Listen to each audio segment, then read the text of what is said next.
Yeah, it is on live. It's live.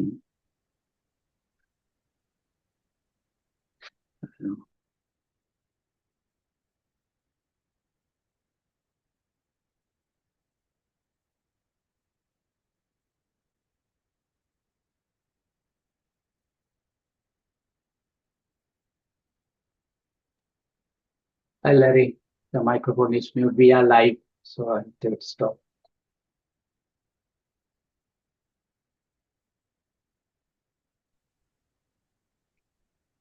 Just trying this one.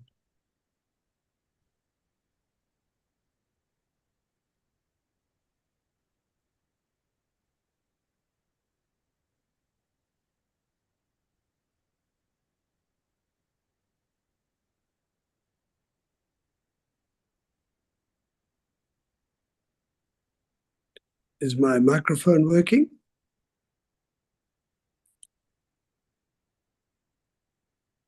Yes, yes, Larry, can hear.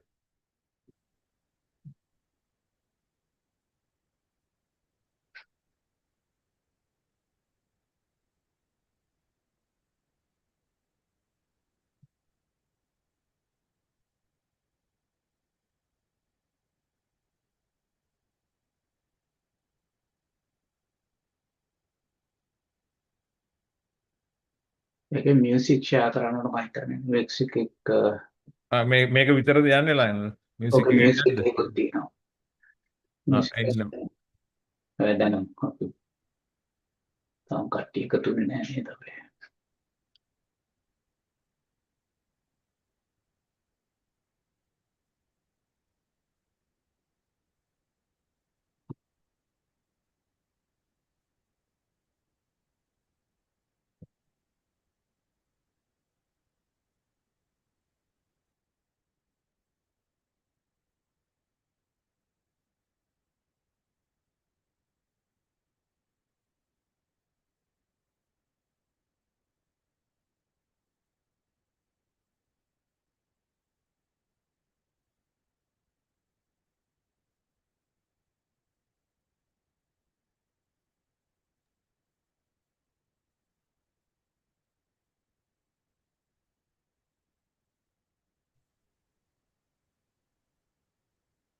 දැන් රජිත් එක නතර කරමු නේද?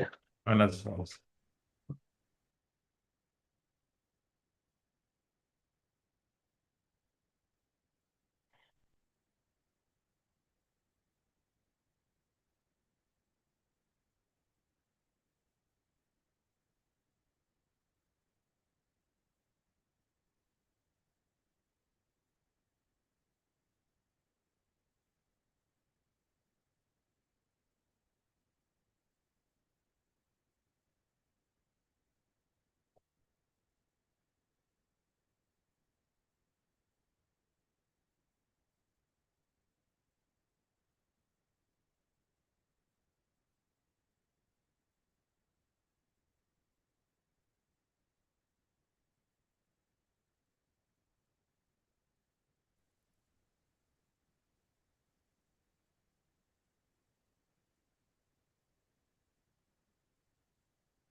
Jit, podi panelida දාන්න පුළුවන්ද?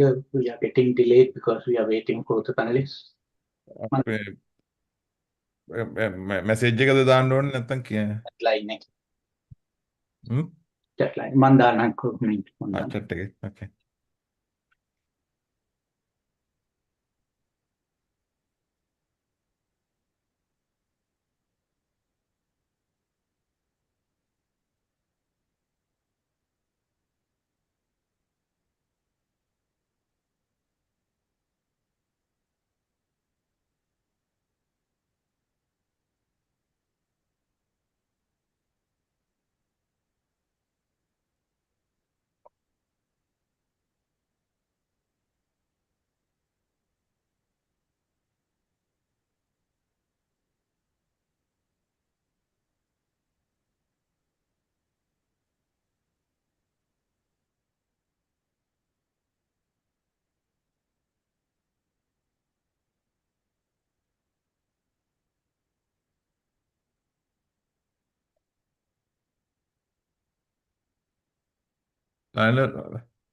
උපුල් ඉන්නේ මේ අනිත් එකේ මං අනිත් පැනලිස්ට් විදියට එවන්නම්.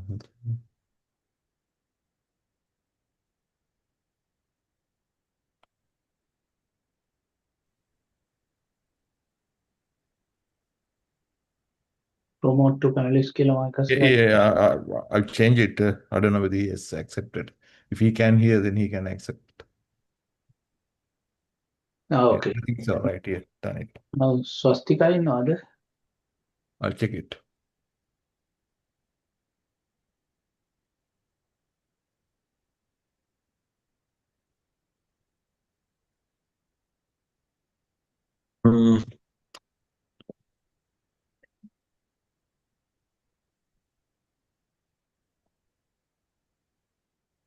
No, she's not there. So let us start and Yeah, start. yeah. I'll keep an eye there. Right. Okay. Go ahead. Whether there is, I just make a list.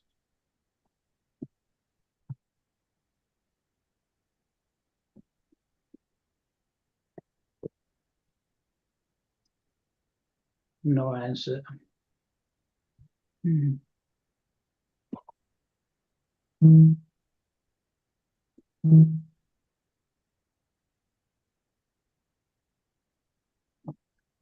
I have you sent the link to Ermiza?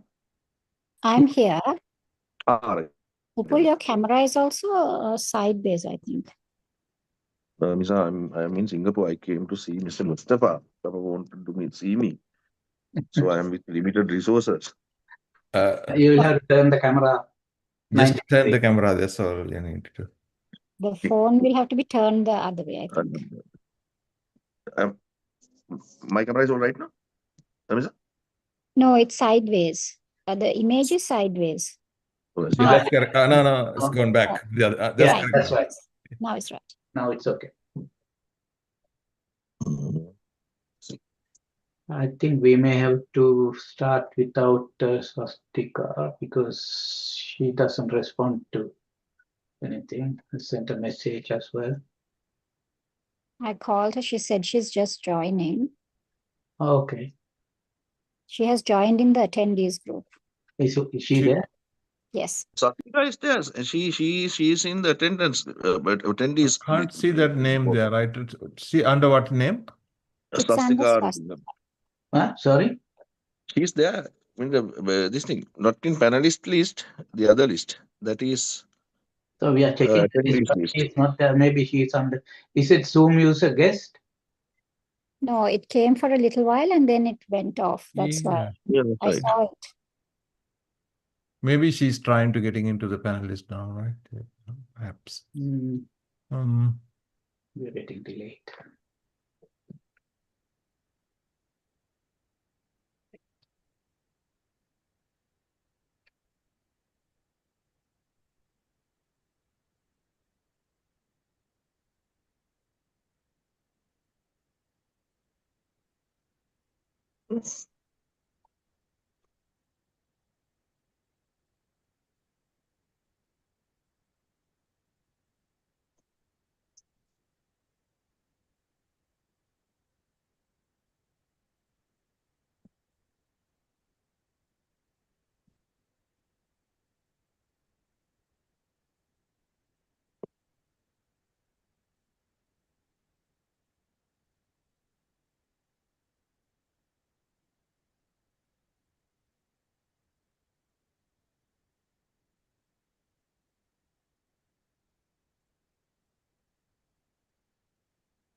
Let's make the start in 2 minutes. I think we can't wait for Swasthika, sorry. She may have problems in joining. All right, okay, she's here. Hi, really sorry. I got. Hi, Lionel. Hi, how are you? Thanks for Hi. joining. All right, we are going to start in 2 minutes. Okay, fine. Thank you. And so we'll start recording. Everything is live, Ranjit, everything is okay? Yeah, it's going okay, right? Yeah. So I'll start recording.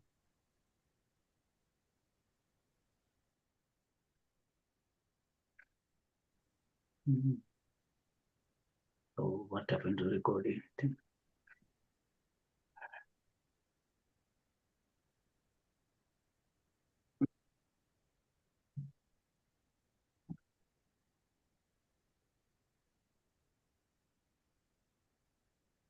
We are going to make a start now. Sorry for the delay. And Aibowan, Vanakkam, Assalamu alaikum. Warm greetings to you all. I would like to sincerely welcome everyone who is joining us today via YouTube, Facebook, and Zoom. Let me begin by acknowledging that we are broadcasting from the traditional lands of the First Nations people of Australia, specifically the lands of the Wurundjeri people of the Kulin Nation. We pay our deep respects to their elders, past, present, and emerging, and also to the elders of all other First Nations communities. I am the President of Australian Advocacy for Good Governance in Sri Lanka, AAGGSL, and I will be moderating this session. In case I have to take a quick break, Mr. Larry Marshall is waiting by the side. Thank you, Larry. My heartfelt gratitude goes out to our executive committee for their efforts in organizing this webinar. We extend our sincere thanks to Mr. Ranjit Veerasinghe for his technical support. He is here with us. And Mr. Siraj Perera for his assistance with the administration. The session today is organized as follows. Our first three panelists will each deliver a 10-minute presentation. Their presentations will be followed by our main panelist, who will have 20 minutes. The floor will then be open for a nearly 1 hour long discussion on important issues related to today's webinar topic. Please be brief when you're using the chat or Q&A features, and if at all possible, address your questions to a specific panelist. Likewise, panelists are encouraged to provide succinct yet comprehensive responses, with each response not exceeding 3 minutes. Let me say a few words before we start the presentations. For too long, we have lived under a system that has concentrated power, suppressed the voices of democracy, accountability, and transparency, and failed to deliver justice and equality to all Sri Lankans. Since independence, Sri Lanka's constitutional journey has passed through many phases, from the Donomo Constitution of 1931 through the Salisbury Constitution of 1948 to the Republican Constitution of 1972 and 1978. The 1978 Constitution, which introduced the executive presidency, has been one of the most damaging chapters in our history.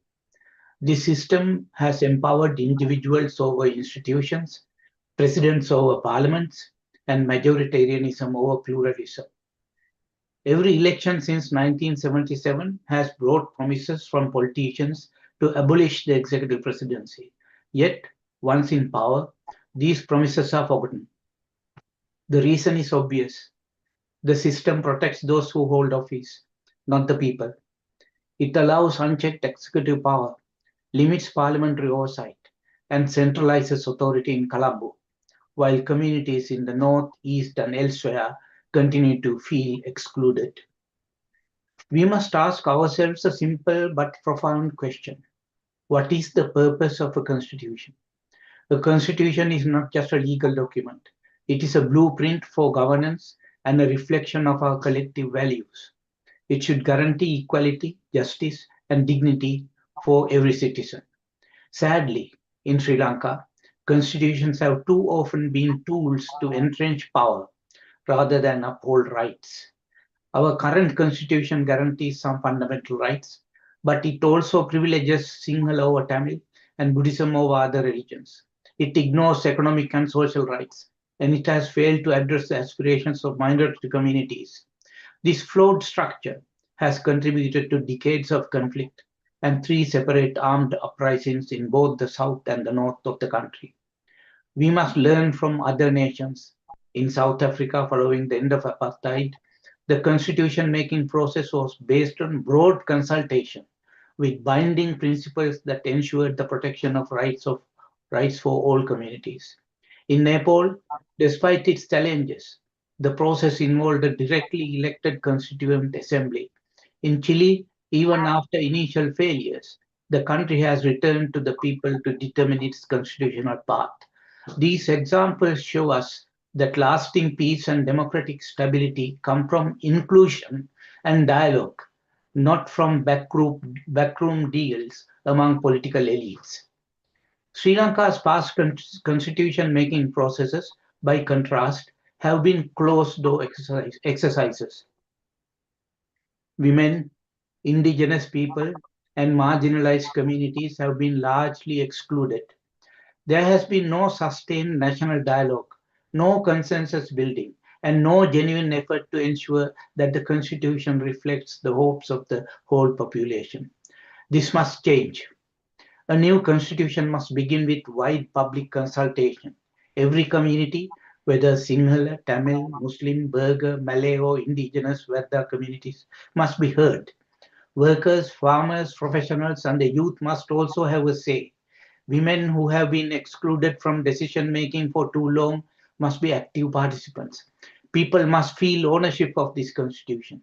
Otherwise, it will simply become another document gathering dust in legal libraries. At the heart of this process must be the abolition of the executive presidency. No single individual should hold such unchecked power in a democracy. Our focus should be on strengthening parliament, empowering local government, and ensuring that the state serves the people, not the other way around. We also need to fully implement the 13th Amendment and go beyond it. Devolution is not a threat to national unity. It is a pathway to inclusion. Many in the Sinhala majority areas fear devolution because it has been wrongly portrayed as a step towards separatism. But in reality, it is about empowering communities to make decisions about their own lives on education, health, land, and governance, while preserving the unity of the country. Furthermore, we must guarantee robust fundamental rights. Economic, social, and cultural rights must be protected alongside civil and political rights. There should be strong safeguards for minority rights, gender equality, language rights, and the protection of the environment. Some argue that economic development should come first and that political reform can wait, but this is a false argument. Sustainable economic development cannot happen in a society that remains divided, unjust, and unstable. Political reform is not a distraction from development, it is a prerequisite for it. The NPP government has suggested it will take up constitutional reform later in its term, but history teaches us that starting too late risks failure. We have seen it before, where valuable time is lost, and as elections approach, political courage vanishes, reform gets shelved, promises are forgotten, and the same cycle repeats. This must not happen again. We have an opportunity to change the course of Sri Lanka's future, to build a new, democratic, inclusive society where every citizen feels they have a stake. This will not be easy. There will be resistance from those who benefit from the current system. There will be efforts to derail reform, but the will of the people is stronger than the fear of the few. In closing, let me say this. A constitution is not just words on paper. It is a living document. It should protect us from tyranny, guard our freedoms, and help us build a fair society. If Sri Lanka is to find peace, prosperity, and dignity for all its people, we must draft a new constitution that truly reflects our pluralistic identity. We must abolish the executive presidency, decentralize power, protect rights, and place the people, not politicians, at the heart of governance. It is time for a new beginning. Let us not waste it. Thank you. Now I will introduce the first panelist, Ms. Swasthika Arulingam. She is a lawyer and trade union leader. She has held roles at the Legal Aid Commission and played an active role in the 2022 Aragalaya protests. Ms. Arulingam has been outspoken against the Rajapaksa regime and was briefly detained in 2020 during Black Lives Matter protests.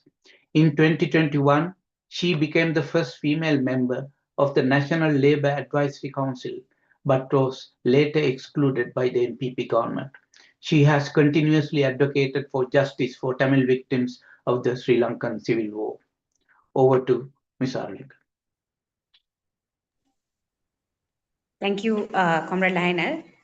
The presentation is around 10 minutes, so I thought I would touch on a few historical as well as economic developments which happened during that period, because as you very correctly said, the economy cannot be differentiated from the politics. Both go hand in hand.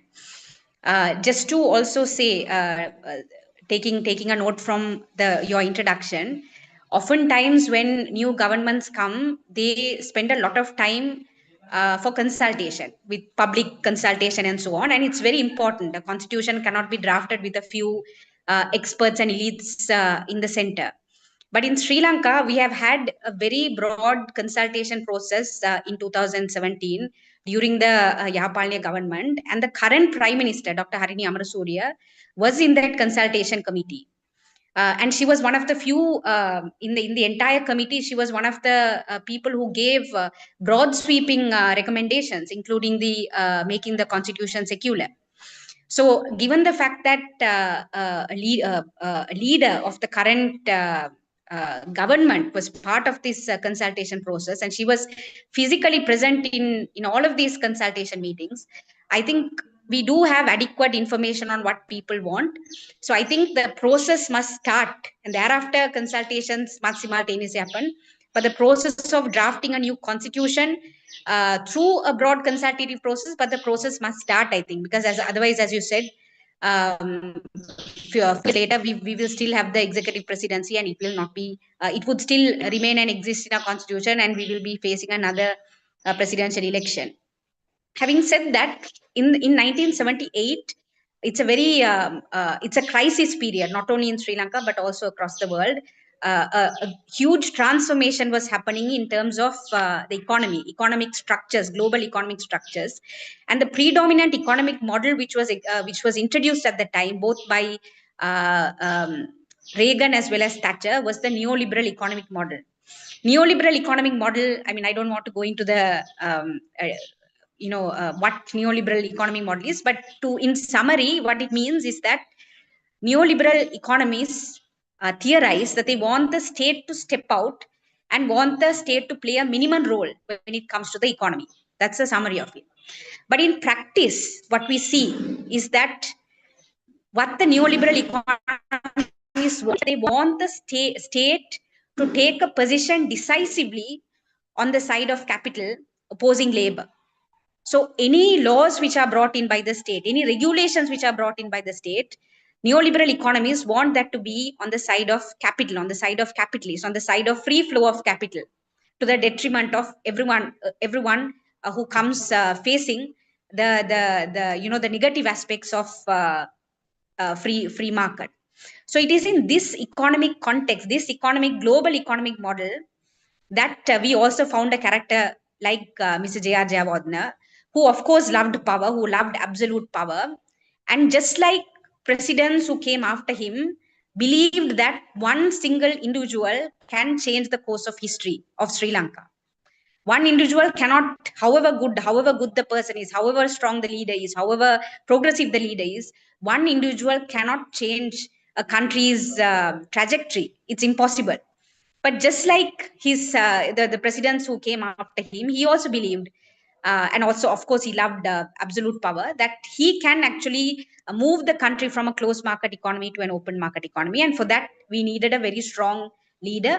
And he managed to convince the parliament to pass this, to change the constitution drastically, to change it from a parliamentary model to an executive presidential model. Now, what is this executive presidential model? To put it simply, the executive presidential model for the first time in Sri Lanka introduced a system where one person becomes the head of the government, can in fact have the power to convene parliament, have the power to dissolve parliament, have the power to prorogue parliament. So in effect, have the power to control parliament.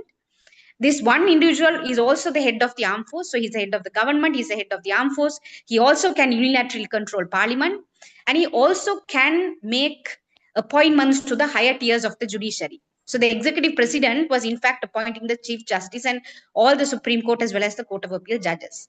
So this one person stands outside the system and controls the entire formal state model in a particular country.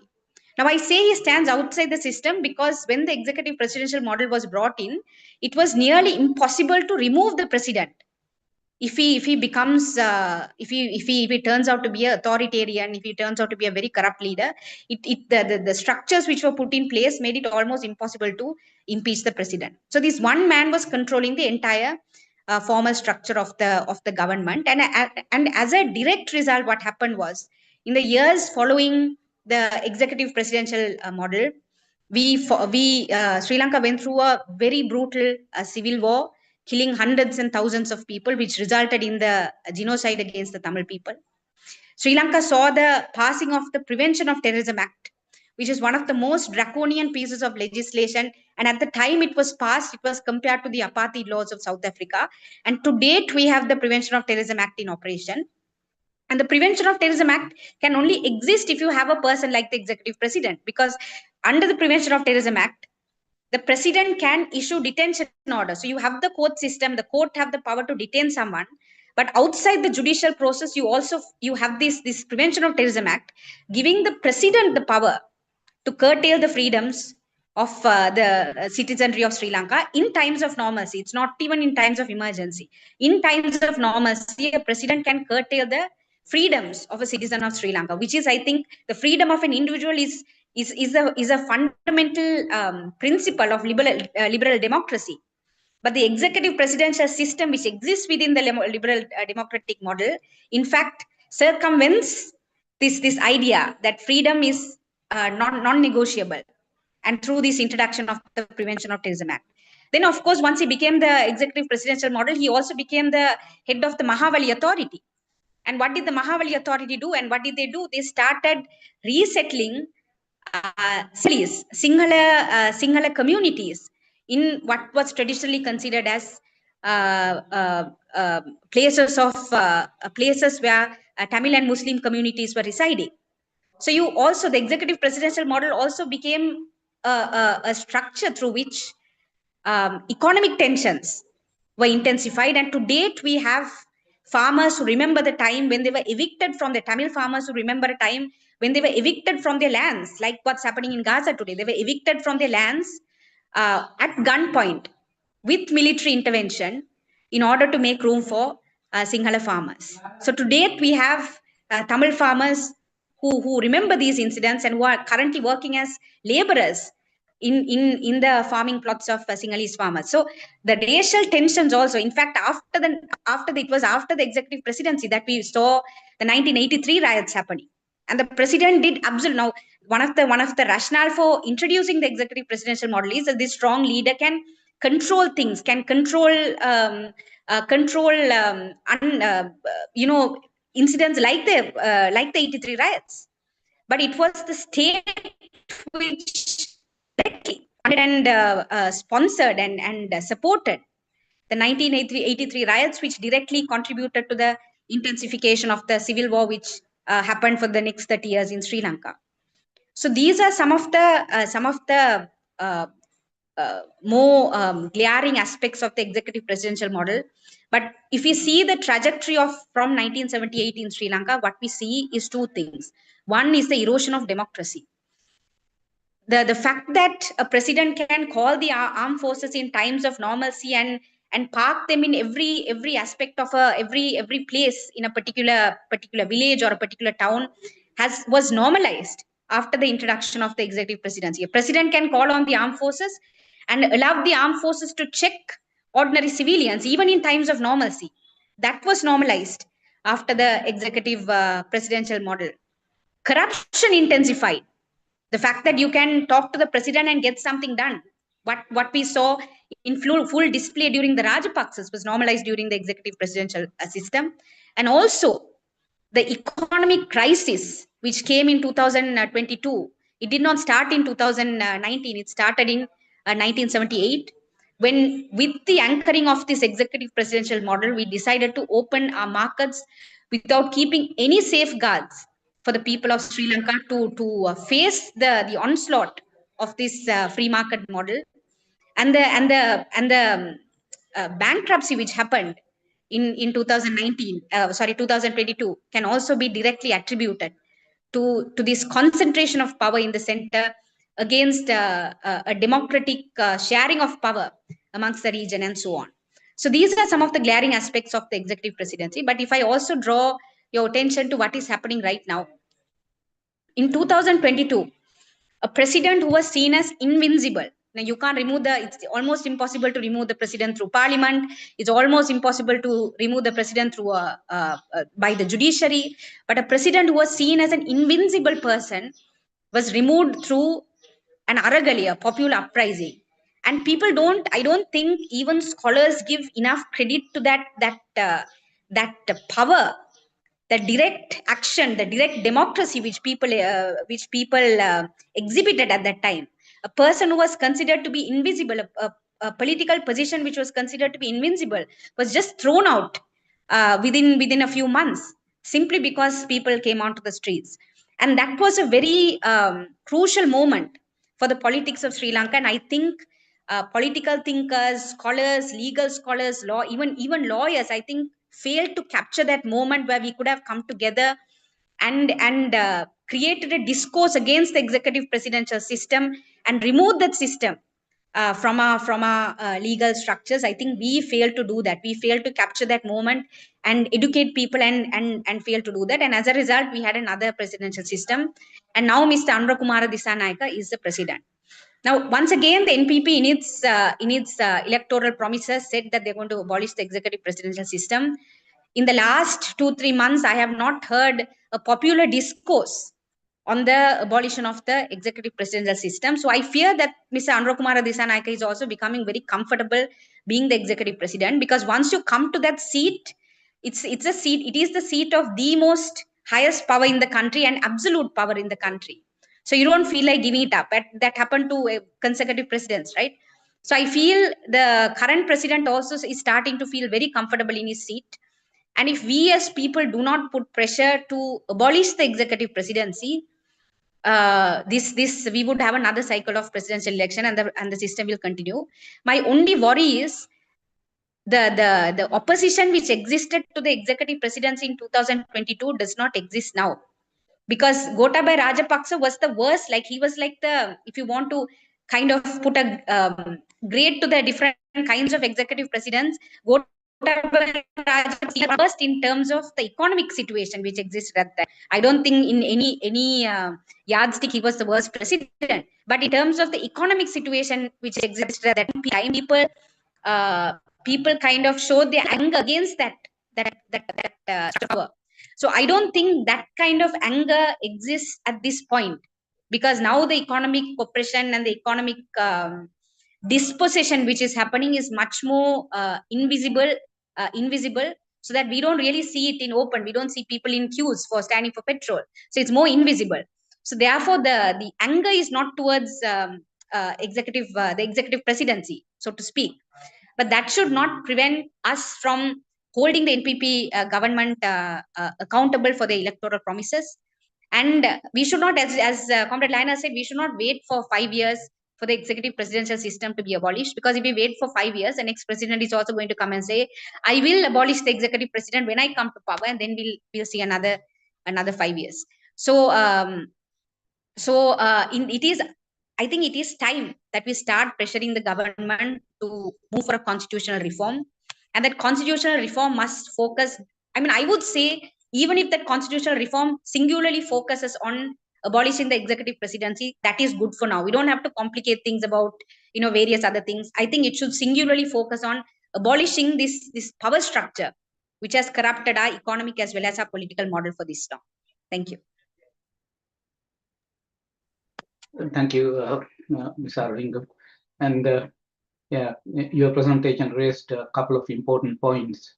Why the executive presidency was established and how it has affected all spheres of the country, including legal, judicial, and executive areas. And also you suggested that the discussions about abolishing executive presidency should start now rather than wait till later. And so thank you very much for that contribution. And I know you have to leave a bit early, but if you could stay at least for the initial discussion period, we would very much appreciate it. Okay, thank you again. And now I will introduce Ms. Ermiza Zegal. I hope I pronounce your name correctly. And she's a lawyer and human rights activist specializing in civil liberties, minority rights, and gender-based violence. She holds a law degree from the University of London and a master's degree from the School of Oriental and African Studies, London. She was a fellow at Harvard Law School. Ms. Zegal co-founded the Muslim Personal Law Reform Action Group and serves on the boards of the Women's Resource Center and the Muslim Women's Research and Action Forum. She also advises on law reform and has published widely on civil rights and the Prevention of Terrorism Act. Over to you, Ms. Zegal. Thank you, Lano. I think my presentation, 10 minutes, would also continue from what Swasthika said. I want to talk about three things. I want to talk about the broad power, the immense, massive amount of power that was deposited in the executive presidency when Jayavarthana first designed it, right? And basically creating, and it is well accepted now that it creates a constitutional dictatorship at the time. And over the decades, I think the people of Sri Lanka have been really trying to bring that power into their hands. So what we're seeing is through various amendments to the constitution, it's been a really trying process where we are unable to hold this office with so much power to account. So the broad, immense power in the office of the president has been instrumental for where the country is today. If we look at, and Swasthika mentioned this, if you just look at just the amount of power in relation to the violence the state has in its hands, if I may share this, just this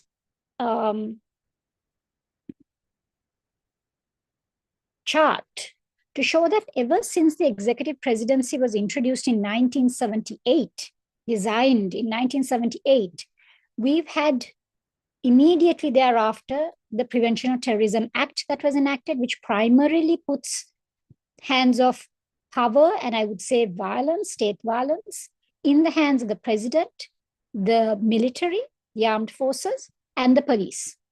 We also have, from time to time, we've lived in a country since the executive presidency, and this is not the only impact. This is only the impact of the violent nature of power that rests with the presidency. We've lived from 80 to 83, 83 to 2001, primarily in a state of emergency. Even more recently, from time to time, we see ourselves in states of emergency, and the most recent with the Aragalaya, the people's uprising, the people demanding a change, a system change.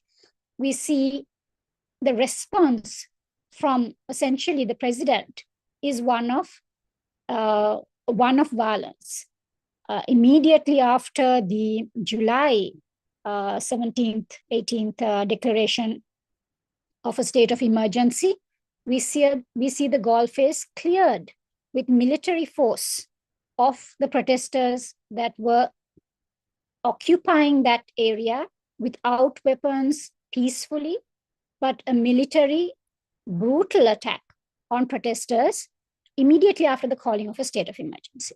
So when we look at, in any event, in any country, the monopoly on this kind of power over force or violence is with the state. But when we look at how it has been designed for Sri Lanka from the very inception of this constitution that governs us today, and the very compact that the people have with the government, it is one which is extremely disproportionate. The power is very much with the president to decide and to repress the voice of the people. As a consequence of this emergency and PTA and the way in which it has been wielded against any kind of dissent, even against the JVP, even against any kind of political dissent, even against minorities, those who have written against the government, expressed any kind of opposing view, from time to time, this is the power that has been wielded. We also see at a very micro level, the level of police violence. And I think we should understand that also, as when the executive is so powerful, the executive arm also wields that kind of power for political purposes, right?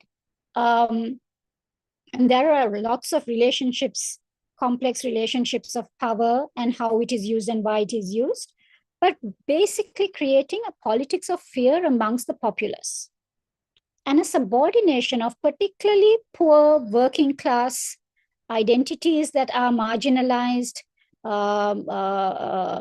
identities that are numerically minorities. There is a suppression and a use of power and violence against such minorities. So when we think about the executive presidency, we have to reflect on the level of power and how it has been used in terms of the violence which it has wielded against Sri Lankan people. So when the Constitution of Sri Lanka talks about the fact that sovereignty lies in the people, this is not what we see. We see governments coming into power at elections, popularly being elected, and thereafter the people being marginalized. So in the interest of garnering that vote, there are popular promises being given, and the abolishing of the executive presidency has always been one of them.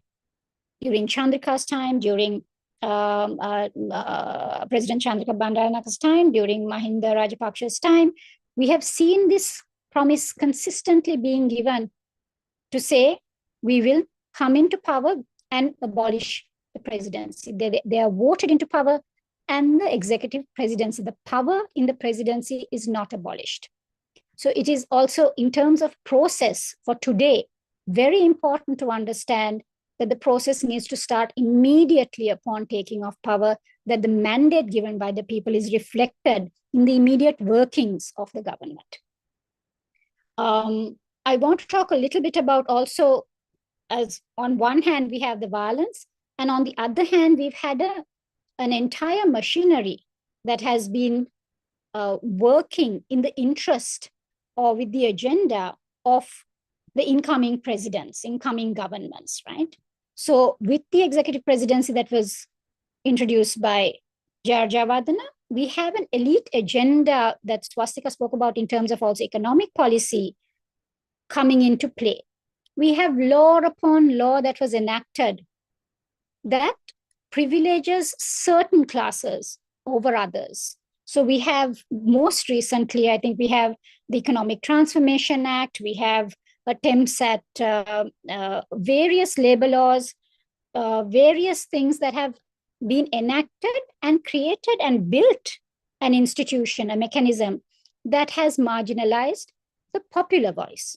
So when we talk in the Constitution about the people, we need to think about who these the people are, because the entire government institution that deals with people has been designed on an elite agenda. We see state capture today dictating what the economic policy ought to be, resisting every time there is demands made by the working class, the plantation workers, by landless people of Sri Lanka for rights and demanding those rights. The only way in which we see an actual the people is when we see strikes, unions working to mobilize individuals, working people. And that is the popular power of the people. We see it in the protests that people have organized and engaged in from time to time to ensure that the accountability that is placed in the government is like that they can hold accountable those individuals in government. And we have seen also from time to time how the president particularly has wielded so much power that broad national or executive action has been taken that affects the entire country. So for a small example being the fertilizer crisis, right? Where there's one decision that can affect everything. We have seen from time to time where government could take action to benefit popular voice. So there should have been a response to land issues. There should have been a response to plantation workers asking for a mere decent living wage. There should have been responses to exploitation of working classes, including garment workers, informalized labor that is removed from the protections of labor law, which the government is responsible for stepping in and ensuring that that power balance is maintained between the employer and the employee, right? Let me stop sharing this slide for a moment. So we see on the one hand, immense power, which is so forceful, so violent deposited in the executive presidency. And on the other hand, we see this elite agenda that has created a structure which also then excludes these marginalized voices. So which I think this is the reason why we see minorities unable in this system that is very much directed by an executive presidency, because they're built on popular support, to accommodate the views, the aspirations, the demands of minority voices.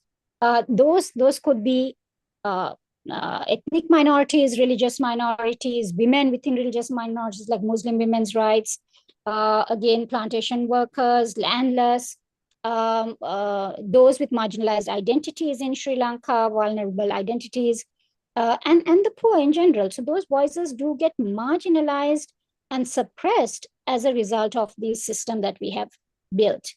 When we look at this, when we look at the executive presidency with this kind of lens, we need to understand that what is before us is an urgent need. This government comes into power on the cry of the people for an abolishing of the executive presidency. That was a main ask during the Aragalaya across the country. One of the main asks of the people, and the main reason that faith was placed in this change that was sought to be brought about, was the fact that the executive presidency would be abolished to represent this change. And that cannot be left for later. It has to be a conversation that is started very early on in the coming into power, because you need to garner the support of all who are not just the people, but also the political parties involved.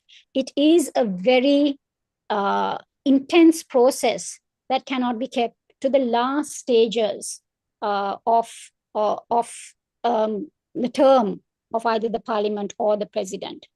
It is important also, and I will end on this, to understand that because we've had a long history of violence coming also from the state towards its people, and then this country that has been built on an elite agenda with structures that are that have only a certain small class of people's interests at heart, we really need to start changing that culture. So to deepen democracy, to truly reflect democracy, we need to address the question of the presidential or the executive presidency. And that conversation, I think we do not sometimes understand as citizens how much of our freedoms have been eroded, how much of our voice is not heard, and how much individuals live in fear of the state even today on an everyday basis. I work with victims of torture. It is something that you see every day. The Human Rights Commission last year said that they received 700 complaints of torture, and which means that 2 complaints of torture per day. And we know that that is just the tip of the iceberg. There are many who don't complain. So in a country where citizens have such an eroded sense, diminished sense of what their fundamental rights are, how freedom, what freedom looks like, what liberty looks like, and what development of their lives is possible, it is very important to start the structural change part early on. And part of that structural change is the abolishing of the executive presidency. I will end on that note. Thank you, Mr. Zegal, for that presentation.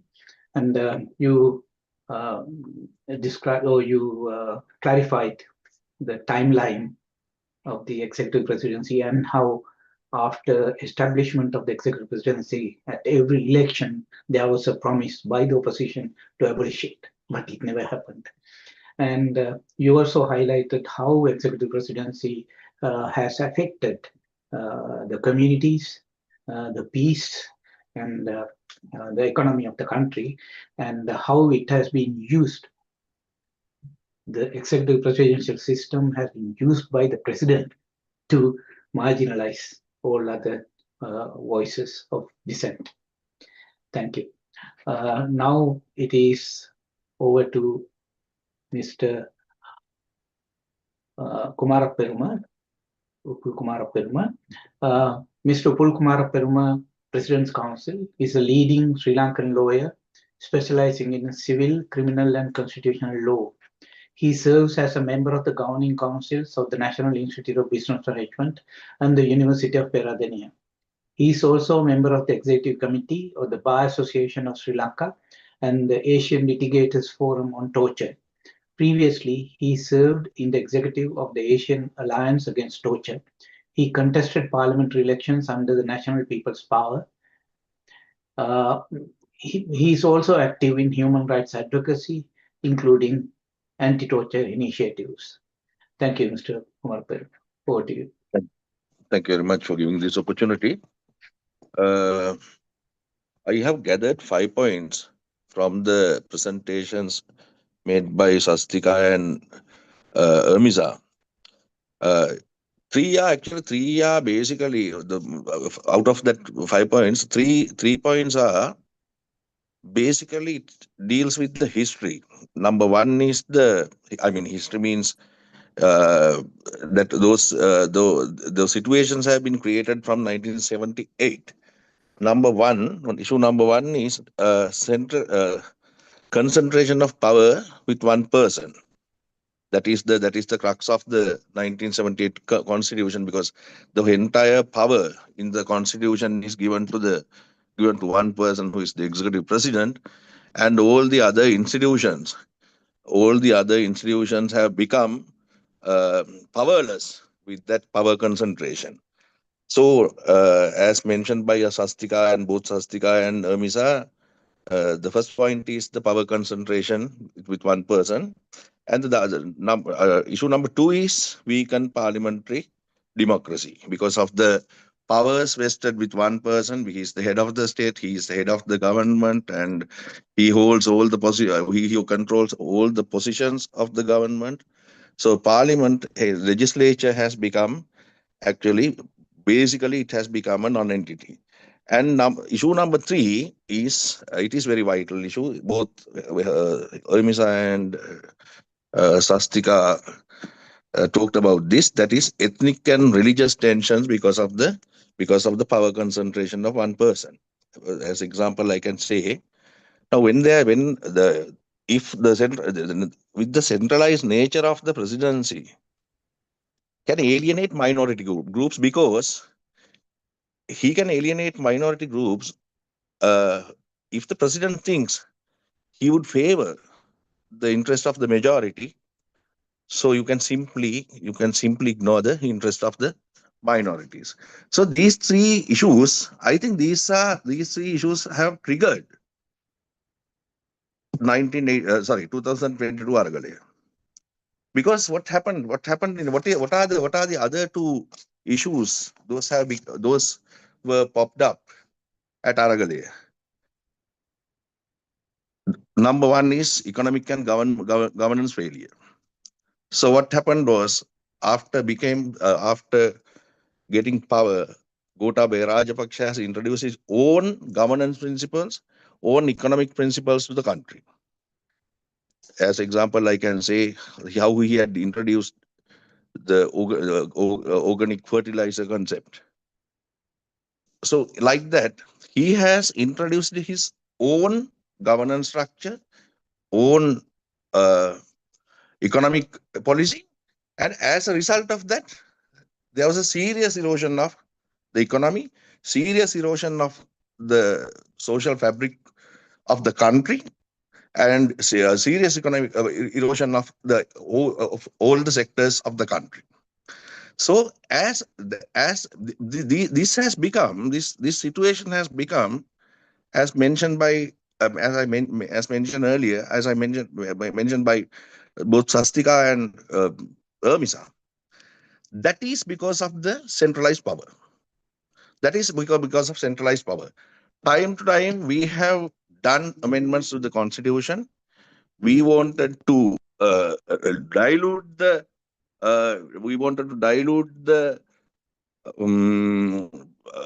arbitrariness of the constitution. As a result of that, 17th Amendment came to effect. But whenever there is a strong government,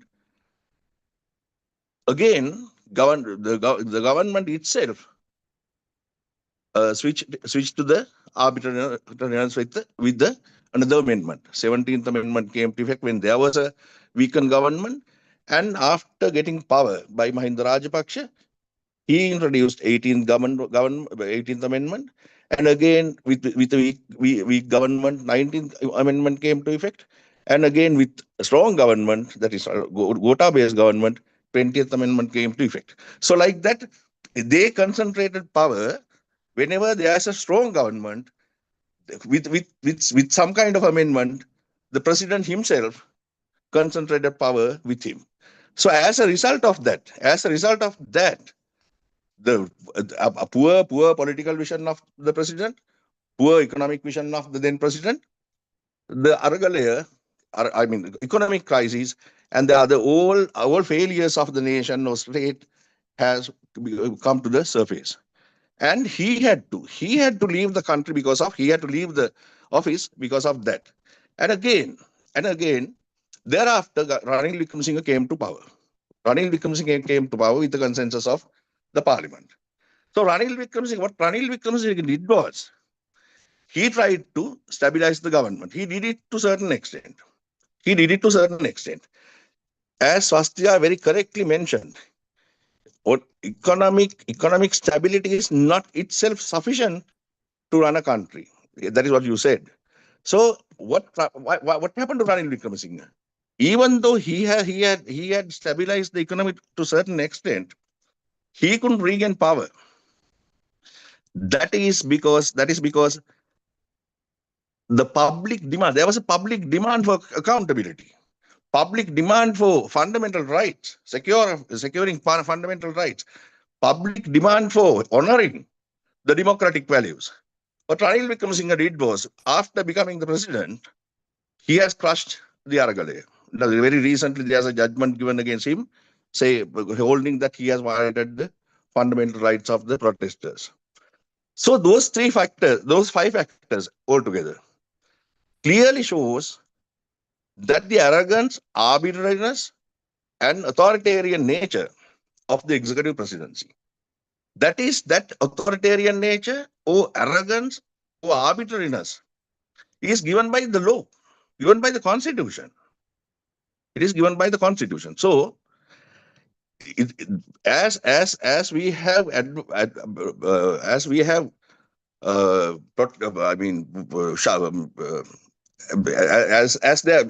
there's a serious debate or dialogue from 1978 to today to abolish this, to abolish the executive presidency and to introduce more favorable constitution to the people of this country. So it is necessary. It is necessary to go for that amendment or go for that reform at present, because this is the I think this government is the only government who will be able to fulfill that reform. So because there are certain other reasons to do that by the NPP government. One, the first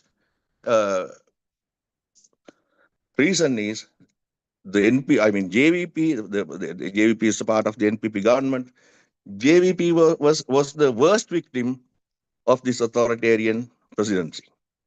Their party was banned, their movement was crushed, and there are now the JVP were the worst victim of the authoritarian presidency. So they have a duty. That is in their manifesto as well.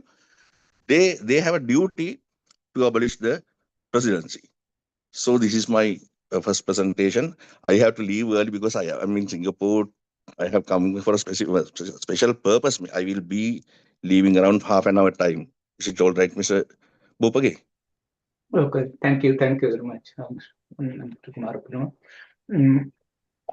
You highlighted several aspects of executive presidency, how historically it was established and how it has affected the communities, and how it has led to arrogance and arbitrariness of the governance. And you also emphasize the necessity to abolish the executive presidency. Because it is in the manifesto of the NPP, and we have been vouching that for a long period of time. That is one of the main slogans of the NPP as well as the JVP, that we are going to abolish the executive presidency. And Mrs. Dr. Harini Amarasuriya as well as Mr. Lal Vijayanayake were the committee members. Lal Vijayanayake headed that committee. They are the committee members of the committee appointed during the Yapalan time to for the new constitution. So that is our position. Okay. So thank you very much again. And we'll move on to Dr. Jayampathy Wickramaratne. He's also President's Counsel and a senior legal scholar and former MP with expertise in public law, human rights, and constitutional reform. He holds 2 PhDs, one for his thesis, Fundamental Rights in Sri Lanka from the University of Peradeniya, and the other from the University of Colombo for his published work, Democratic Governance in Sri Lanka, a Constitutional Miscellany. Dr. Wickramaratne was a key figure in drafting Sri Lanka's 19th Amendment and Right to Information Act, and a member of the team that drafted the Constitution of the Republic of Sri Lanka Bill of year 2000. He has extensive experience in the legal sector of Laos, having undertaken several assignments for the UNDP, UNODC, and the European Union. He has also worked in Papua New Guinea. Over to Dr. Jayampathy Wickramaratne. Thank you, Lionel, for this opportunity. I will use a PowerPoint presentation. I hope you can see that. Okay. Yeah. So, we're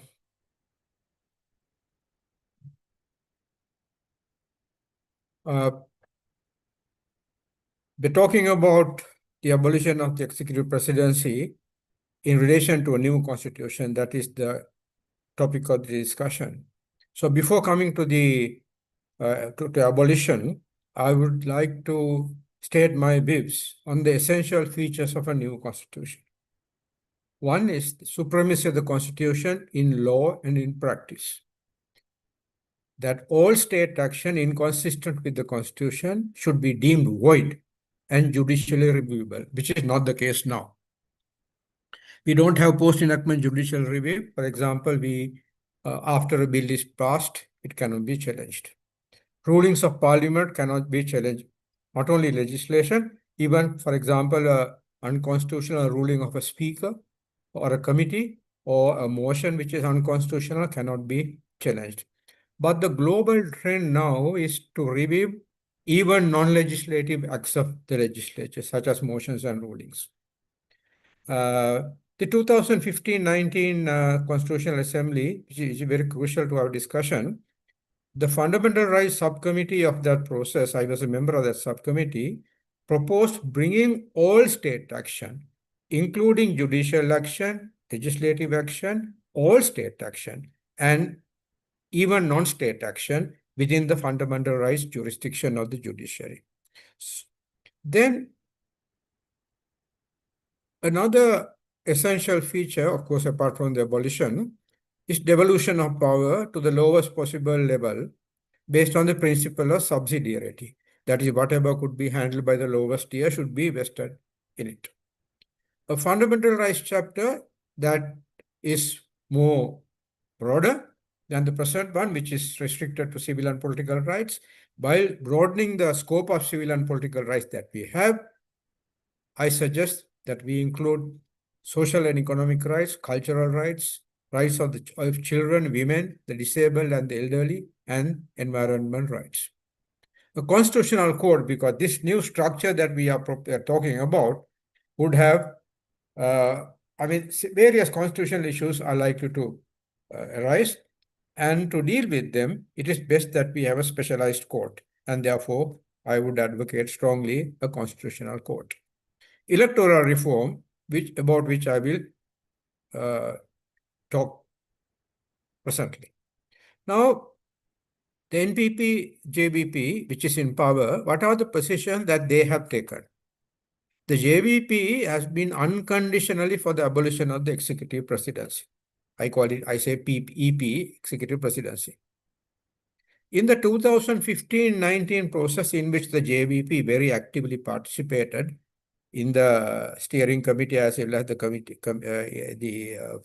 subcommittees, in the report of the steering committee, JVP stated its own position separately and called for the complete abolition of the executive presidency. In regard to electoral reform, and this is important, in 2018, at that time, they were for the final outcome of a mixed electoral system to be proportional. That you can have a mixture of FPP and PR, but the final outcome must be proportional. If the executive presidency is to be abolished, the JVP at that time proposed that the governor's powers should be increased.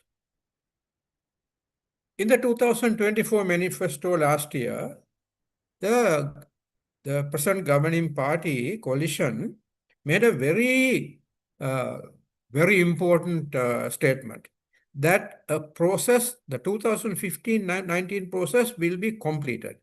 I mean, of course, you cannot complete that because that parliament is no more. But of course, what I gather, what they mean is to have a similar process. That is where parliament appoints the constitutional assembly consisting of all parliamentarians. They achieve consensus and come out with a draft. And once that is drafted, available, is discussed in the country, then it is brought to parliament. And parliament, acting under the provisions of the present constitution, passes it by a 2/3 majority. And if a referendum is needed, a referendum will be held. That's a very good process. And abolition of the executive presidency was promised last year, and devolution of political and administrative power to every local government, district and province, so that all people can be involved in governance within one country. So that was those are the proposals. Rather, the what the manifesto said. Now, in a program aired over the Sirasa in late December, I think it's the 30th or 31st of December last year, the President Dissanayake was asked about the executive presidency. He said, yes, we are for the executive presidency, but there are certain issues that have to be sorted out. Now, in 2016-17, they were for for proportional representation, even if there is a mixed system, that the final outcome should be proportional. But now they have taken a different position. That he said that parliament is not stable. A government would not have a comfortable majority under the proportional representation system. And therefore, if you go to a mixed system, or or rather, I would put it like this, that no state parliament is stable under PR, and therefore it has to be there should be electoral reform when abolishing the executive presidency. Now, this is not what they said earlier, but let's take it. They are the ruling party. They are the party that has a 2/3 majority. So we need to respond to that, what the government says. Now, President Dissanayake then said that there are certain difficulties in going to a mixed system. One is ensuring representation of different opinions, shades of opinion and communities would be challenging under FPP. He took the example of the Muslims in the Kurunegala district. He said Muslim has never been elected from Kurunegala, although they have a sizable population, not to parliament, except this time one of the NPP candidates won. In a mixed system, he said, constituencies are fewer. Now, if you remember, in 90s, last time we had elections under the FPP was in 1977. There were 160 constituencies, returning 168 MPs, including the multi-member constituencies. We still go by those electoral divisions. So in a mixed system, the constituencies will have to come down. Number will have to come down because it is mixed. And he says the representation of some communities may be difficult. He took the example of Seruvilla, which was carved out in 1975 to render possible the representation of the Sinhalese in Seruvilla, in the Trincomalee district. And he also took the case of Gaul. Gaul district has various castes, although he said, I don't believe in that, but then the reality is that those caste issues are there. He said so. And there have been carved out certain, for example, he did not name them, but I suppose he referred to Balapiti, Ambalangoda, and the other one, Karandeniya, which were carved out to render possible the representation of caste. So these were the problems he raised. And in my presentation, I will deal with them and show that actually there are good answers to this, that this can be sorted out. Now, before that, I want to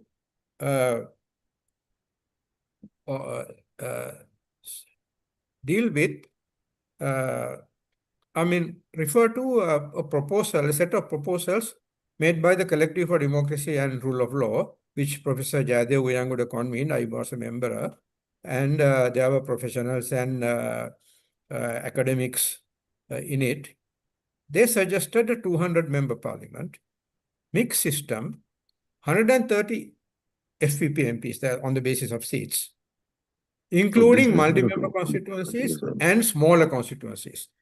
Now, under the 72 Constitution and the Salisbury Constitution, the Delimitation Commission could carve out multi-member constituencies and smaller constituencies, smaller than the others in the province, to facilitate the representation of groups of shared interest like caste and racial interests. The collective proposed 60 PR, either national or provincial. 50 seats to be filled by PR. Then, to ensure that the smaller parties and the smaller, some of the communities have their small parties, if any party is unable to get a seat from the FPP allocation or the PR allocation, 10 would be set apart through national PR for smaller parties which cannot secure a seat, which were not able to secure a seat from any of the above two categories. Now, that was a 200-member parliament. In a 225-member parliament, that would translate into 146 FPP, 68 PR, and 11 for small parties. One could even think of giving more seats to FPP, 150, 65, 10.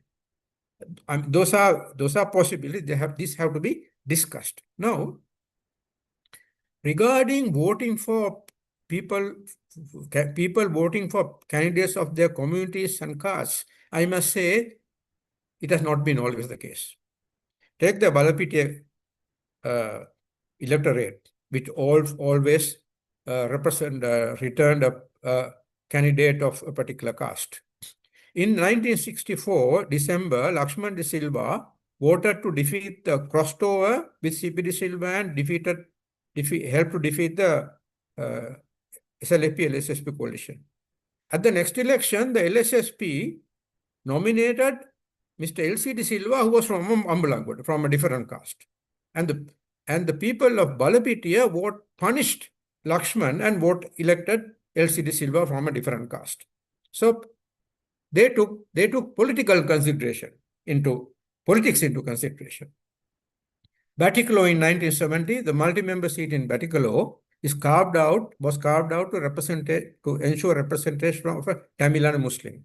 But in 1970, there were two strong Muslim candidates, Makan Maka and MC Rahman. And the votes were split between the two Muslim candidates and both lost. The Muslims surely knew that a split would deny Muslim representation. But they preferred voting according to their political convictions. And of course, as a result, both seats went to the Tamils. These show that voters do not always vote for candidates from their own communities, caste or otherwise. And more voters are now more mature and they more vote, I would argue that they now vote more on political considerations.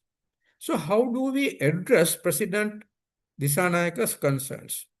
So what I've suggested, what the collective suggested and what I suggested on the basis of that. So a majority of FPP seats would ensure stability. The proposed system can be used to ensure representation of various interests. For example, in Kurunagala, the example the President Dissanayaka took, a party could attract Muslim voters under the proposed system by placing a Muslim candidate high up in the PR list from Kurunagala. Similarly, a Tamil party, or any party rather, could place a candidate from a depressed community, which is an issue. The representation of depressed communities is an issue in the north. Place a candidate from a depressed community high up in the PR list and therefore attract voters from depressed communities and ensure representation. So MMCs, multi-member constituencies and smaller constituencies, as I said, were there in 47 and 72. The total number of FPP seats in the whole country are divided not according to districts. Seats are not allocated to Trincomalee. They are allocated to the Eastern Province. So there is a lot of flexibility. So from among the number of FPP MPs that will be elected from the Eastern Province, Seruvila could be carved out as a small electorate to facilitate singular representation. Similarly, where this caste issue comes, mainly in Gaul and Kegaul, even Kegaul, Aranayake is now was carved out earlier for that. To ensure or to render possible, I won't use the word ensure, but to render possible, make possible the representation of such communities. and multi-member constituencies in Beruwala, Harispattuwa, and Pothuwil. Then this other issue, which the JBP had raised in the 2015-19 process, abolition, strengthening government, strengthening the governor's powers. Now, I argue that fears for abolition endangers the territorial unity of a country are baseless. The powers of the center would be unaffected by the form of government. Whether you have parliamentary form or whether you have executive presidency, it is what the powers of the center that matter. But I concede that there are people who are worried about. When a fair percentage of people have this worry, we need to address that. So the 2000 bill, which I helped to draft, and the 2016 steering committee report, of which I was again a member, but we proposed this, and the Tamil parties agreed to this. Even the Tamil parties agreed to this. Where a provincial administration promotes armed rebellion or insurrection or intentionally violates the constitution, presenting a clear and present danger to the territorial integrity and the sovereignty of the country, the center may by proclamation take over all or any powers of the provincial council and if necessary dissolve the provincial council. So rather than making the powers making the governor still stronger, what is needed is to have provisions which can be used in a situation. We have used the word at that time, clear and present danger, coming from American jurisprudence. I don't want to go into that. Clear and present danger, not because just some fool of a chief minister makes a foolish statement, but if there's a clear and present danger to the territorial integrity of the country, sovereignty, the center could intervene and take over certain powers. But to prevent arbitrary use, the proclamation must be approved by Parliament and also subject to judicial review. That you don't have to say. Last week, the Supreme Court said under the 19th Amendment that even the declaration of an emergency can be reviewed by the Supreme Court. So now, the NPP has a clear two-thirds majority, but a bill would require the approval of the people at a referendum. And the NPP has committed itself to the 2015-19 style reform process that is through Parliament. Such a process is going to be long. I was part of that process in 2015-16. I know the very bad experiences we have. It takes long time. Because it's not the 156 or 159 MPs only who make the constitution. The matter has to go to the people. And electoral reform involves very hard bargaining. Again, speaking from experiences, the 1995, I joined in 1996 to 2000 process. We had the Select Committee met 99 times. We could have discussed electoral reform, I don't know how many times, but still we were unable to agree on electoral reform. And therefore, the 2000 bill did not make new proposals. It just replicated the 2000 provision, 1978 provisions, which was one of the big defects of that constitution. So I will conclude by saying that we must act now. The government must act now. Delay increases the danger of a referendum, becoming a referendum on the government's performance rather than one on the constitutional bill. As we go to the end of the parliament period, opposition parties become spoilers. They become more opportunistic, as Mr. Ryan Wickramaratne did in 2000, agreed to the constitution, agreed to most of the constitution and finally burnt it in parliament. So the more you delay, the chances of this not happening are greater. So electoral and devolution should not be an excuse, I urge, for retaining the executive presidency. I want to conclude by using a Sinhala saying, නොකරන වෙදකමට ගොනුරු තෙල් හත් පට්ටයකුත් තව ටිකක්වත් ඕනේ කිව්වා. English translation is that, a village physician claimed that he could cure a second patient, but asked of course he was conning, he asked the family to bring 7 measures of the oil of ice flies, the small flies. And when they found 7 measures, they said, "Tavati kakkuone." I need a little more. And when they brought that, they said, "I need a little more." So he gave excuses not to. I mean, he finally gave excuses and did not do anything. So the bill can be, if I can understand the NPP wanting to continue with the executive powers for this term. Well and good, it's okay. Let's agree on that. Let Mr. Dissanayake be the executive president for his whole first term, this term rather. So the bill can be passed now, and executive we can have a transitional provision that it would be abolished in 2019, so that he has the full term. So there are enough and more ways of doing it if you have the political will. And delay will open the government to accusations that indulges in a nokarana vedakam. Thank you very much. Thank you, Dr. Wickramaratne. And I think your presentation dealt with many aspects about the policy of the NPP and how they are developing their positions currently, and whether actually they are intending to abolish it. I think from all the indications, the NPP, they want to abolish it, but I don't know whether that could be possible if they continue to delay the consultation and inclusion process. Anyway, now we have to come to the discussion session, and we have only about 35 minutes left. I mean, after the 2 hours. Initially, we had a 10-minute delay. Before we start the Q&A session, I would like to make an announcement, and I will share the screen. This is with regard to some other activities. About the civil rights movement in Sri Lanka.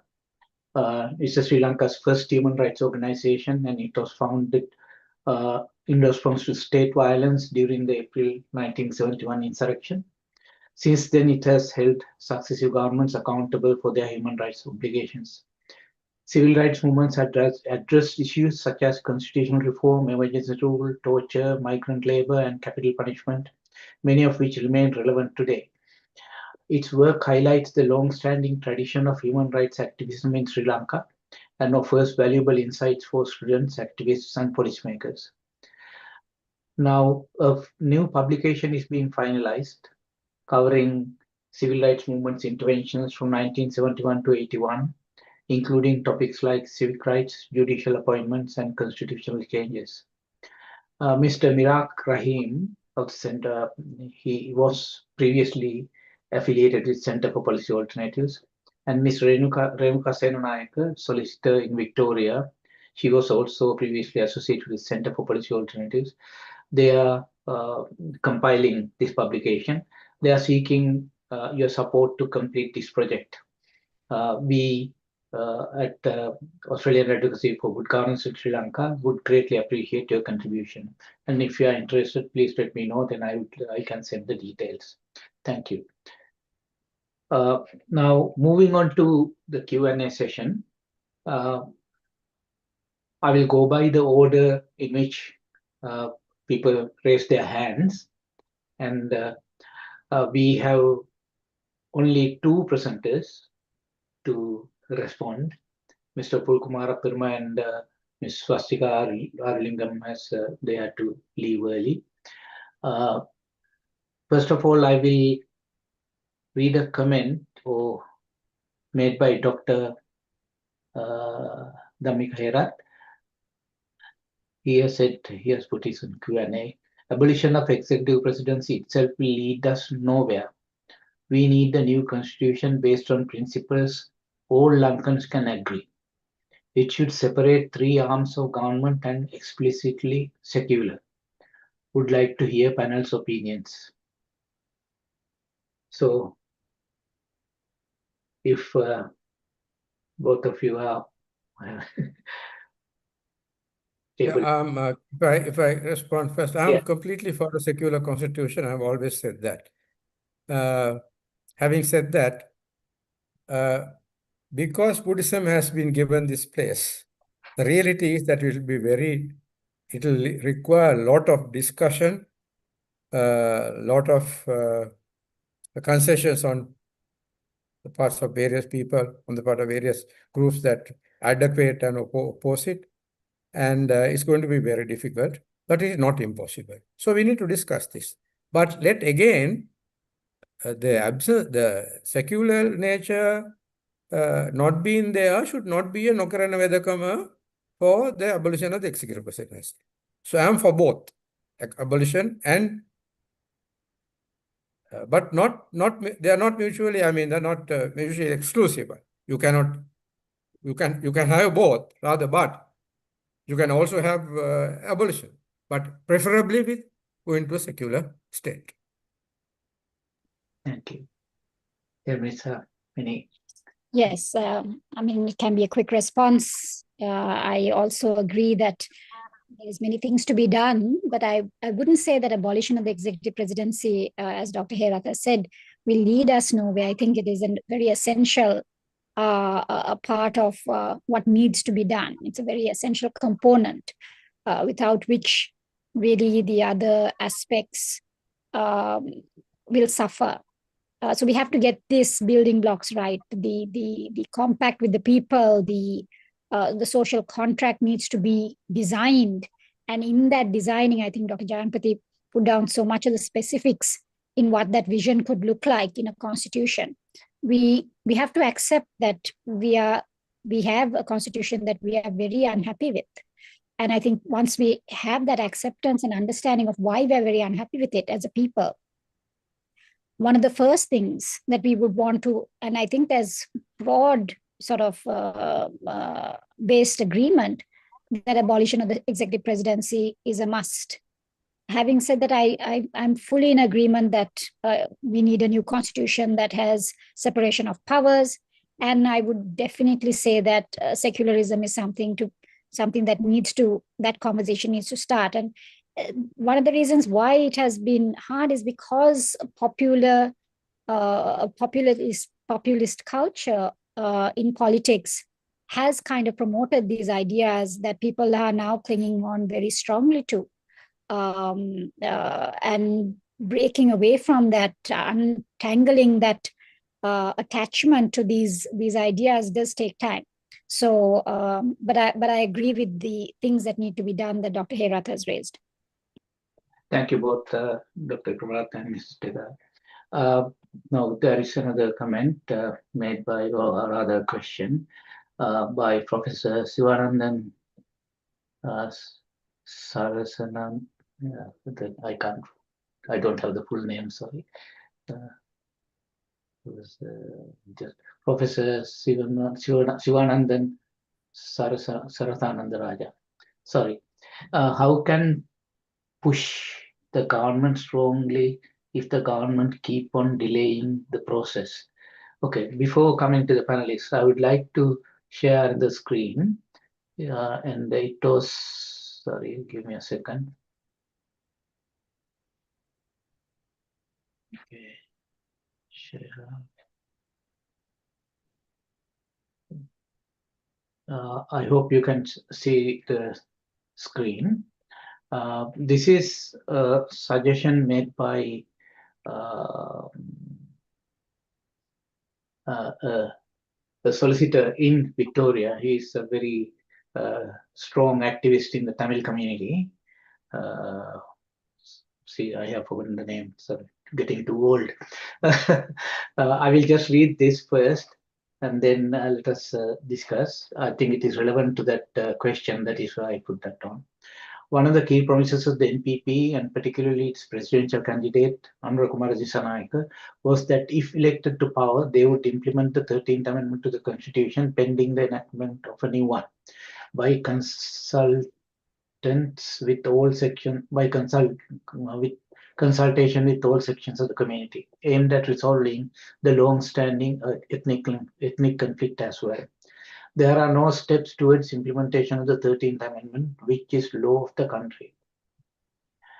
No enthusiasm is given to the single members member bill to have it passed early, despite the 2/3 majority hold, to remove any legal impediment to conduct the provincial council elections, which now is postponed to next year. The enactment of a constitution is shelved and is muted, except continuing promises it would be done, and at times that it may be taken up towards the end of the government's current term. All constitutions so far enacted by governments have been those that suited the agendas of the political parties and not centered on the people or accountability to the people. For proper governance, it is imperative that a constitution which reflects the aspirations of the people to be enacted, and it cannot be left to yet another government to hijack it to its political goals. It is necessary for the communities to exercise their power over the politicians, to be accountable to the statements they make, have them commit to them, and as well expose their making use of such sentiments to obtain power. When it is done, then do not bother about it. People will have to exercise their rights here, apart from voting. Civil societies that are concerned with the just governance in Sri Lanka should take steps to assemble and establish a body structure to examine the various proposals and drafts that have been done during the turbulent days of the country by several well-meaning civil societies locally or internationally, or even parliaments which were converted to constitutional assemblies, and then to draw a proposed draft as that of the people as a model one, calling upon the government to have that enacted as the will of the people. So that was one suggestion. So I will go to the panelists now. If you Well, could. I have no objection to, and I would actually support civil society taking such initiatives. As regards drafts and proposals, there are enough and more drafts. We have the 2000 draft, we have the APRC panel, we have the experts panel, we have the Lal Vijayanagara Harani Amarasuriya report, which is very good. As Mr. Kumarapperuma said, we have enough and more. What is needed is political will on the part of the government. But yes, why don't we start talking outside Parliament? We can't produce a constitution, but we can pressurize the government. So that's a very good idea. I would support that.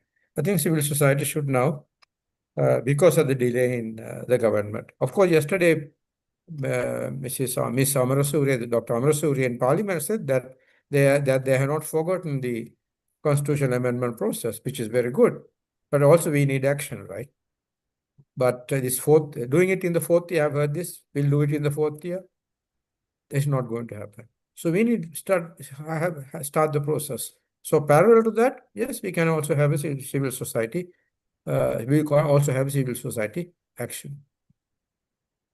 Thank you. If I might add to that, just to say that as much as civil society, and we also look at who that is, talks about these, and we, as Dr. Jayampathy said, there are so many drafts, so many ideas, so many proposals, and good ones at that. I do think there's a real need to popularize these ideas broadly amongst the people. Sometimes it is reverberating within this so-called civil society spaces and the expert spaces, and to get people on board to have people understand what it means to their day-to-day lives it will make a difference, I think, in the long run. Thank you. Okay, there is another question by Mr. Sundaresan. Thanks for the opportunity. Why always Malaya Tamil community out of legal frame means we can't access the basic rights like land rights, water and sanitation, education, etc. Even Pradeshya Sabha amendment, there are restrictions. Why Prevention of Terrorism Act? Mostly or almost all the time against numerically less community. The executive president mostly affects numerically less community people in Sri Lanka. So there is a question and a comment. So Yeah, Malay. I mean, as a person I was born in Kandy in we lived with in the state area, worked in the Lanka State Workers Union, the LSSB trade union in Hebat. So I know that I consider myself somebody who understands, who's very, very sympathetic to that community. They're not even considered, they're recognized as a separate community by some people. Some people say, no, they're Tamil. And they have argued. I have argued, no, they're culturally different. Even that distinction is not accepted. But now it's becoming a little better, thanks also to the community itself, its activists, and I must say also political leaders who have taken up this issue. And that is why I say, and their representation is very important. And when we talk about devolution, we might have to think of new structures for such communities. And I think in the APRC experts panel, we propose such a structure. I think Professor Disavitharana's APRC report also proposes such a structure. And the recognition of economic, social, and cultural rights in a constitution will go a long way to assuage, or rather to deal with some of these issues that are faced by such communities. Of course, also the marginalized communities in Sri Lanka, like for example, take Monragala, Buttala, those areas. The indices are comparable to the indices in Mullaitivu and Mana. So I'm in complete agreement with it.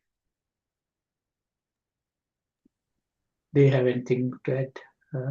Just to add that I do work closely with also the workers, plantation workers, and in terms of the Malayalam community, in terms of a political identity also, I think I think that recognition of the exclusion is really now established, and the fact that there really needs to be some urgent response is very clear. I think in the laws that even Mr. Sundaresan has raised, it's like I said before, there's so much in terms of the laws that have excluded people, provisions that exclude particular communities that need to be dismantled, and we need to look at our legal frameworks to understand what is terrorizing certain communities, certain identities, certain individual groups, and what is disadvantaging certain groups, and start dismantling these legal exclusions, legal permissions that are given to a state to also cause fear to certain groups. Thank you. I would like to make a comment with regard to Mr. Sundaresan's a comment he has made about the Prevention of Terrorism Act. Now, Prevention of Terrorism Act came a bit later in 1978, as far as I remember, but it was based, its characteristics came originally under the Criminal Justice Commissions Act in 1972. It was based on the similar act in South Africa under the apartheid regime. And most of the features that went against the normal judicial practices were prominent features in the Criminal Justice Commissions Act. And it was used against the communities in the South. So I just wanted to mention that I'm not excluding what you said, but what I'm just adding to that. Next, there's a comment by Comrade Brito Fernando, and he has made two comments, so I will just use both so that you can respond to both of them. Other than few in the society, the majority of public is not that interested in abolishing the executive presidency. Whatever we did, we failed in making a public opinion. So abolishing executive presidency is a discussion only among few activists. Though the demand comes out as a slogan in every election, the majority does not care in demanding what the rulers promised when in the opposition. Second comment is, there are three. During Aragalaya, through some activists put out the slogan abolition of executive presidency. Yet after Aragalaya, why that voice did fail? Even Rani WS, they are without any opposition at the executive president. He also has added, when Mr. Jayampathy was in the government during 2015-2019 period, what efforts he made in abolishing the executive presidency and what are the main opposition he faced? I think I'll Yeah, please. answer that question specifically mentioned in my name. Well, I was part of the, I mean, if you know about me, I'm a member of the Lanka, I have been a member of the Lanka Samajak Party, and we have always stood for the abolition of executive presidency. I was in the drafting team of the 19th Amendment. Our initial agreement, I mean, the parties that supported Maithripala Sirisena, the initial agreement signed at Vihara Mahadevi Park was to abolish the executive presidency completely.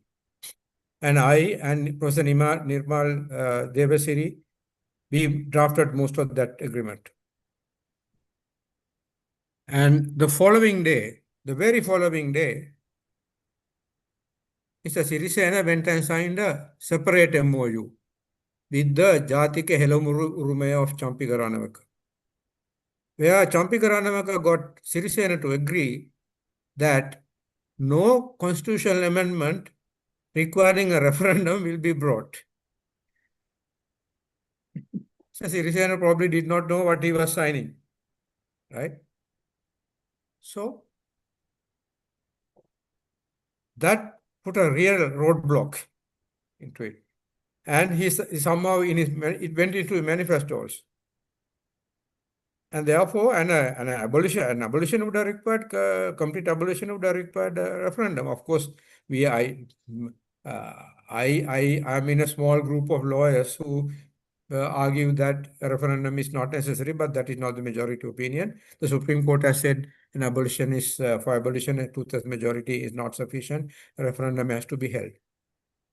So we were constrained. That's a very good question. We were constrained by Mr. Sirisena's own manifesto and his promise that he gave to the JHU. And that is why we could not go that far to abolish the presidency in the 19th Amendment. So we had to be constrained. So that, because he promised the country that he will not bring an amendment which will require a referendum. But in the 2015-19 process, the steering committee, in its report, proposed abolition. I was a member of the steering committee and I helped draft that report. And the JVP also supported abolition.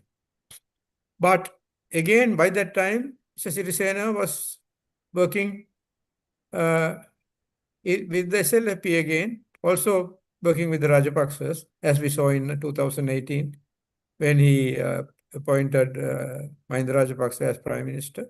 So by 2017, end of 2017, it was clear to most of us that the process is not going to succeed. So those are very, very, I mean, it was very disappointing. But I don't think anybody would doubt that I have always been for abolition. I have written enough and more on this. Have been blackguarded for taking this position, and I still stand by it. And we need to, and that is one reason I'm here. We need to push this, and we won't get a better chance. This is the best opportunity we will get, because there's a single party with whether it's good or bad for other purposes, that's a different issue. But at least for the abolition, for abolishing the executive presidency, we won't get a better chance. So that is why we need to work towards it, pressurize the government to bring this proposal sooner and not later. And as I said earlier, We can even agree that Mr. Dissanayake should have the full executive powers till the end of the term. Thank you, Dr. Kumarapperuma. Mr. Gal, do you want to add anything?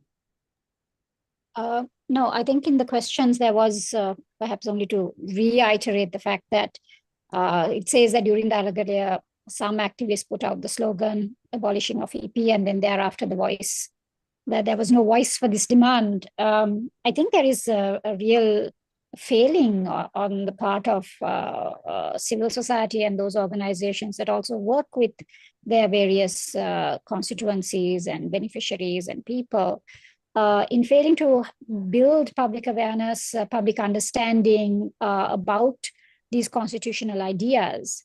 And there's a lot of work to be done, I think, in also not just talking about the constitutional ideas. I think the best reflection of that was in the PRC, the report that the others referred to by Lal Vijayanayake and Dr. Harini Amarasuriya.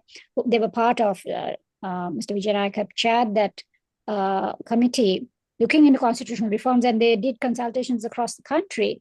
That report is fairly comprehensive, and when you listen to people, you understand what they want in terms of also devolution. It's not only a devolution, I think one of the questions said devolution, but also for the Tamil community, but devolution meaning for all communities, and how that power, devolving of that power, what impact it will have in their day-to-day lives, how it will make decision-making closer to the individuals who need to have that in their hands. And so I think that when you listen, you hear the demand in the everyday voices. But this failure to convert these everyday voices, the demands in the everyday voices, into constitutional principles and to build that connect, I think is really showing at this time. So we need to really strengthen that conversation and not polarize it between, limiting it to organizations, government, non-governmental, but build that connection and not alienate ordinary people from this constitutional conversation. I do believe that there was another question from one Khanna about a new constitution of this government will both abolish the EP and the provincial councils, and will that be good for the country and particularly for the Tamil community? I was wondering whether Dr. Jayampathy would like to respond to that, because that is a particular concern with the provincial councils.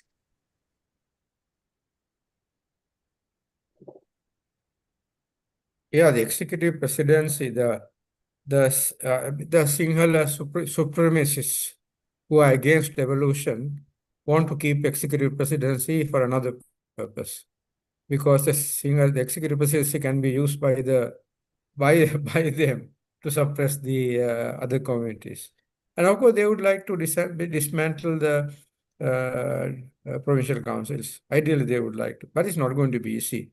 I mean, there is always the Indian factor, and it's not going to be easy that the Tamils and the Muslims and the upcountry, hill country Tamils are all against it. And there's a sizable Sinhala community, part of the Sinhala community, like most of us here on that community, who are against any the abolition of provincial councils, and we are actually for more strengthening of provincial councils. But that danger is there. That danger is there. Thank you.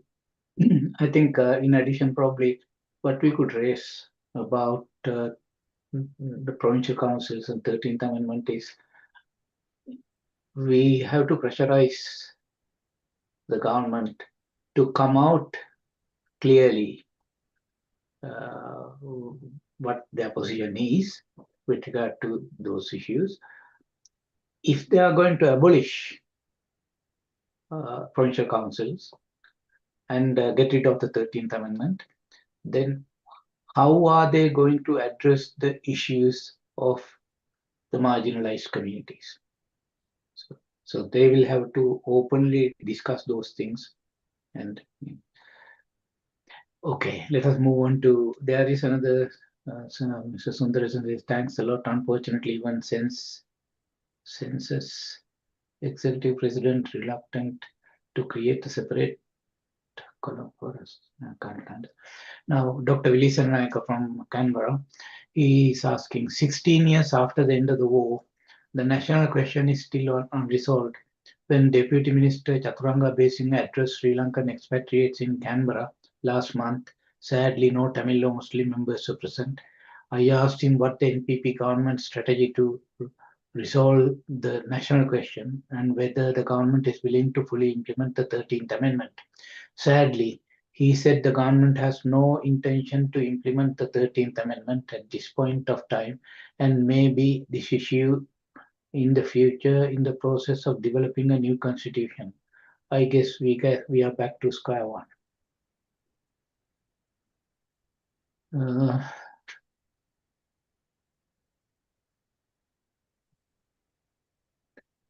I think the next question is probably out of this topic. It's not relevant to the issue we are talking about, we are discussing today.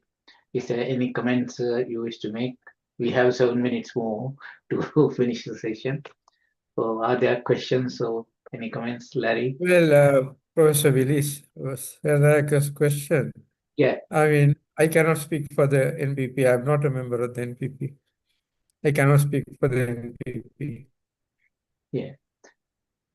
I thought Mr. Upul Kumarapperuma will stay because he is sort of affiliated with the NPP and he would have responded, but he's in Singapore and he had to leave. So, anyway, we can't respond to your question. But they have said that they will abolish. Lionel, but I understand the frustration of people like Willie who have been always, I mean, we have always been for strong devolution, right? Yes. And we can understand. I'm completely with him on this. Fully with him. Okay, Brito has another question. Some say, other than under executive presidency, no solution can be given to the ethnic problem. As an example, other than Executive President JR, 13th Amendment would have come because South Sinhala racists would oppose. So he has to kill more people in getting the 13th Amendment. So any leader who wants to solve the ethnic problem will have to face the opposition from South racists. Yeah, obviously, sort of. But then everything depends. I would like to respond to that. Can I? Can I? Yeah, Or yeah, shall I okay. wait? Yeah. Go ahead. No, I mean, if you, in my PowerPoint presentation, I quoted from the manifesto. NPP manifesto said that they are for devolution. I can share it again. At least this is what they said. Devolution of political and administrative power to every local government, district and province, so that all people can be involved in governance within one country. So, and people have voted for it. People are given them a 2/3 majority, so you cannot say there is no mandate, and one cannot say that people are against devolution. At least going by the manifestos, right? So what they should do is to go by the manifesto to put that into practice. I think that would also require addressing the question of with the transitional justice, accountability, all those questions as well. And I think those are important things to start the conversation on. I don't think it can happen. And when you talk about devolution, there is so much grievance underlying all of these demands that need to be addressed, acknowledged, which is why we keep hearing these demands in various forms and no satisfaction, right? Because there is no acknowledgement. And I think there is a silence in terms of the acknowledgement of what it means, how it can be done between Sinhala, Tamil, Muslim communities, and what happened in the past, and what the impact or what the consequence of the war was on people's lives. So when we talk about this devolution question, I think that is also really in the background, eating away, which we really need to also recognize. I mean, just the question of disappearances, how do you address that? And what has been the response to that by also this government? Land issue, you know. Yeah, thank you. With regard to racism in the South, I think we could take an example. I think when Mrs. Chandrika Bandaranaike Kumarapperuma campaigned, I think it was her first election or second, I can't remember. 95 to 2000. Yeah, she campaigned in the South and she won. And actually she was more or less for a federal system. But it couldn't be implemented because the members of parliament were racist. So she couldn't get anything through the parliament. And so Well, Lionel, we could not implement it because Ranil Wickramaratne agreed to everything, and finally at the last moment he cried off. Yes, that's saying right. that the proposals must be placed before the Mahasangha. Yeah. Yeah. So that shows us that if we can build consensus in the South, sort of, there is a chance. If all the forces can get together, all the forces who wants to address these issues, if they can come together, but I don't know, the current government doesn't seem to be interested in doing that because they do not appear to be inclusive or consultative. So in that process, I think that the main deficiencies I can see, sort of in the current process of what they're doing. And if they can be consultative and inclusive in their processes, I think in the South we can build consensus and we can defeat racism. I think we have come to the end of the discussion in the webinar. And I would like to take this opportunity to thank Dr. Jayampathy, Wickramaratne, Ms. Ermiza, Zegal, for their contributions, and it was a very enlightening discussion. I think sort of brought many aspects that we need to focus on. And also, I would like to thank Mr. Upul Kumarapperuma and Ms. Swasthika Arulingam for their presentations and for their attendance.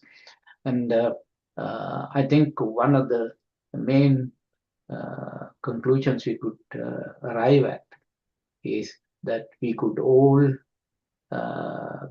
have to work together in making the civil society more active. They have to discuss all these issues and try to build consensus. And even if the government is not taking the initiative, civil society can take the initiative.